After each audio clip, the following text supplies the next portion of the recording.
Assalamualaikum warahmatullahi taala wabarakatuh. Hari ini kita mulakan minggu ini dengan pembelajaran pendidikan Islam. Baik, untuk minggu yang pertama ini setelah kita bercuti pada cuti sempena hari raya, dan inilah baru kita bermula menyambung PDPR. Diharapkan semua anak-anak sihat. Baik, minggu ini kita akan belajar bidang adab. Muka surat 166.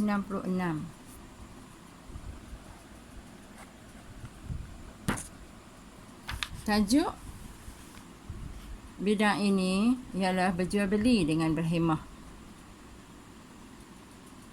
Lihat gambar yang ada di dalam buku teks yang dipamerkan kepada kita.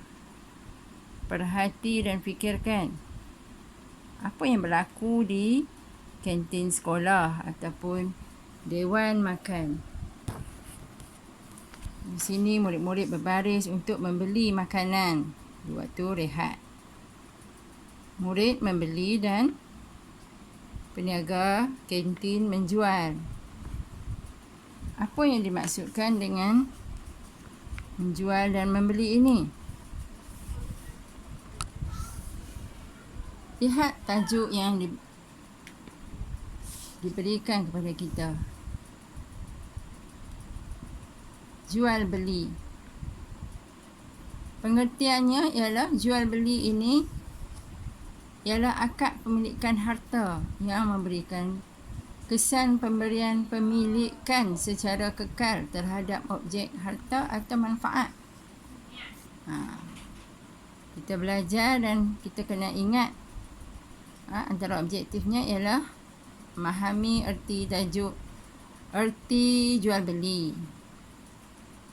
Jadi saya ulang, erti jual beli ialah akad pemilikan harta yang memberikan kesan pemberian pemilikan secara kekal terhadap objek harta atau manfaat.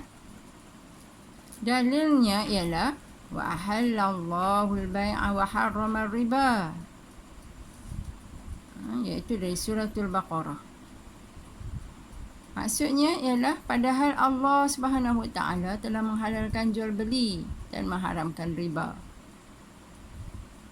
Apakah hukum berjual beli ini? Jual beli adalah harus hukumnya selagi memenuhi syarat-syarat jual beli yang ditetapkan serta tidak melibatkan perkara-perkara yang diharamkan dalam Islam. Jadi hukumnya harus, nak beli boleh, tak nak beli pun boleh. Baik. Seterusnya, apakah adab penjual? Ada 7 perkara adab untuk seorang penjual. Yang pertama, penjual mestilah mesra dan mudah senyum. Mesra dan mudah senyum. Yang kedua, jujur, berterus terang serta tidak menipu dalam timbangan dan sukatan. Mesti ada ciri-ciri ini kepada penjual. Senyum selalu. Orang sukalah pergi ke kedai tersebut. Kita hendaklah jujur. Jangan kita menipu. Banyak berlaku sekarang ini, berlaku penipuan. Yang ketiga, menjual barang yang halal dan berkualiti serta tidak menjual barang yang haram seperti arak, dadah atau sesuatu yang mengandungi unsur daripada babi. Kita hendaklah menjual barang yang halal dan berkualiti. Yang keempat, mengucapkan terima kasih setelah selesai urusan jual beli. Yang kelima, sabar dan bertolak ansur dengan pelanggan. Yang keenam, tidak memonopoli barang untuk dijual dengan harga yang tinggi dan hanya mengambil keuntungan pada kadar yang sepatutnya. Akhir sekali, yang ketujuh ialah mengelakkan elemen riba. Jadi kalau seorang penjual mempunyai ketujuh-tujuh ataupun antaranya melakukan 7 perkara adab ini, jadilah dia seorang penjual yang beradab. Yang kelima misalnya, sabar dan bertolak ansur dengan pelanggan. Pelanggan ni datang dalam berbagai keadaan. Nak marah ada, tak jadi beli ada. Jadi kita perlulah bersabar dan bertolak ansur dengan sikap pelanggan. Baik, apa pula adab pembeli? Tidak adalah hanya penjual yang beradab. Pembeli juga perlu beradab. Ada 8 perkara. Yang pertama, berkomunikasi secara baik. Berkomunikasi ni maksudnya kita bercakap, berbincang dalam meminta tawar-menawar harga. Jadi kita bercakap, berkomunikasi secara baik. Yang kedua, tidak membeli barang yang haram seperti arak, dadah atau sesuatu yang mengandungi unsur daripada babi. Kalau ada yang menjual, kita tak boleh beli. Yang ketiga, menyenangkan urusan penjual. Jangan kita melampaui lah. Teruk sangat.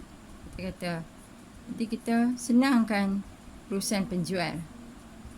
Yang keempat, tenang dan tidak banyak kerenah. Tidak banyak kerenah. Tenang dan tidak banyak kerenah. Yang kelima pula, sabar menunggu giliran ketika membeli. Dalam situasi PKP ni, memang kena berbaris. Kalau tidak pun memang kita perlu berbaris ketika hendak membayar harga barangan. Jadi kita kena sabarlah. Sebab orang yang di depan pun mungkin dia sudah menunggu dah lama sebab masa berlalu dia pun sampailah di bahagian depan. Jadi kita yang datang kemudian yang berbaris di belakang perlulah mengikut aturan lah. Yang keenam, berterima kasih setelah selesai urusan jual beli. Janganlah kita kedekut atau loket untuk mengucapkan terima kasih. Yang ketujuh, elakkan pembaziran. Apabila kita hendak membeli, fikir-fikirkanlah sama ada kita perlu sesuatu barang tersebut atau tidak. Ada juga yang saya perhatikan ketika kamu masuk ke kedai buku, kamu pun tak ada niat nak beli apa, suka-suka saja membeli. Sepatutnya lebihan duit itu kita simpan di dalam tabung. Jadi elakkan pembaziran.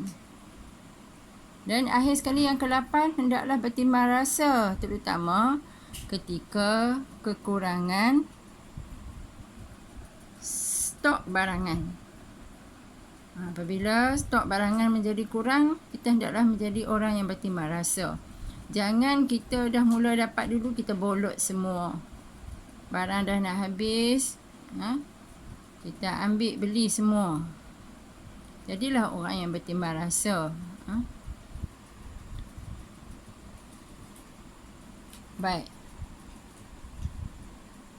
Mencontohi Rasulullah SAW dalam berjual beli. Bertolak ansur.